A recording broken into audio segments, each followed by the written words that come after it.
ಧ್ರುವನ ಕಥೆ, ಧೈರ್ಯ ಮತ್ತು ಭಗವಾನ್ ವಿಷ್ಣುವಿನ ಶರಣು. ಧ್ರುವನ ಕಥೆ. ಹಿನ್ನೆಲೆ.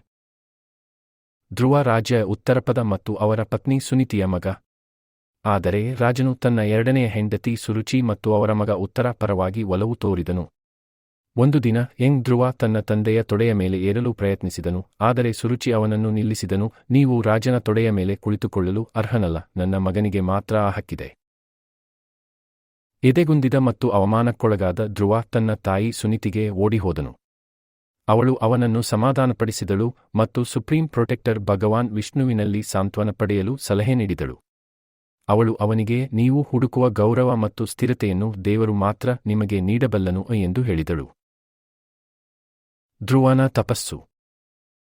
ಭಗವಂತನ ಆಶೀರ್ವಾದವನ್ನು ಗೆಲ್ಲಲು ನಿರ್ಧರಿಸಿದ ಧ್ರುವ ಅರಮನೆಯನ್ನು ತೊರೆದು ಕಾಡಿಗೆ ಹೋದರು. ಅಲ್ಲಿ ಅವರು ನಾರದ ಋಷಿಯನ್ನು ಭೇಟಿಯಾದರು. ಅವರು ಅವರನ್ನು ತಡೆಯಲು ಪ್ರಯತ್ನಿಸಿದರು. ಅಂತಹ ತೀವ್ರವಾದ ತಪಸ್ಸು ವಯಸ್ಕರಿಗೆ ಸಹ ಕಷ್ಟಕರವಾಗಿದೆ ಎಂದು ಹೇಳಿದರು. ಆದರೆ ಧ್ರುವನ ಸಂಕಲ್ಪವು ಅಚಲವಾಗಿತ್ತು.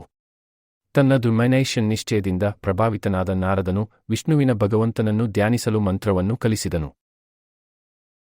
ಧ್ರುವ ತನ್ನ ಕಠಿಣ ತಪಸ್ಸನ್ನು ಪ್ರಾರಂಭಿಸಿದನು. ಒಂದು ಕಾಲಿನ ಮೇಲೆ ನಿಂತು ಮಂತ್ರವನ್ನು ಅತ್ಯಂತ ಭಕ್ತಿಯಿಂದ ಜಪಿಸಿದನು.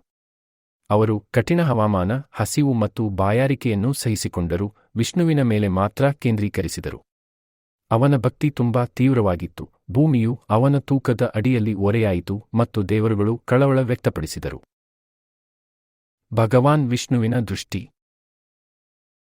ಧ್ರುವನ ಭಕ್ತಿಯಿಂದ ಸಂತಸಗೊಂಡ ಭಗವಾನ್ ವಿಷ್ಣು ಅವರ ಮುಂದೆ ಹಾಜರಾದರು. ಭಾವನೆಯಿಂದ ಮುಳುಗಿರುವ ಧ್ರುವ ಮಾತನಾಡಲು ಸಾಧ್ಯವಾಗಲಿಲ್ಲ. ವಿಷ್ಣು ತನ್ನ ಶಂಖದಿಂದ ಕೆನ್ನೆಯನ್ನು ಮುಟ್ಟಿದನು ಮತ್ತು ಧ್ರುವನು ಭಗವಂತನನ್ನು ಹೊಗಳಿದ ಸುಂದರ ಸ್ತೋತ್ರಕ್ಕೆ ಸಿಲುಕಿದನು.